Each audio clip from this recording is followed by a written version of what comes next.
команду! Свистать всех наверх!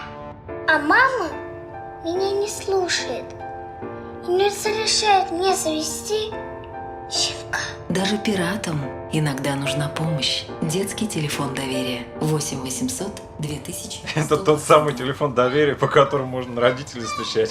Вот ты зачем туда звонил? Сейчас как настучу тебе по лбу. Пап, это ты зря! Стучат, может быть, на тех, кого не любят. Но я-то вас с мамой люблю. Просто мы иногда друг друга не понимаем. И нужно друг до друга достучаться. 8 800 2122. Номер, который помогает достучаться друг до друга.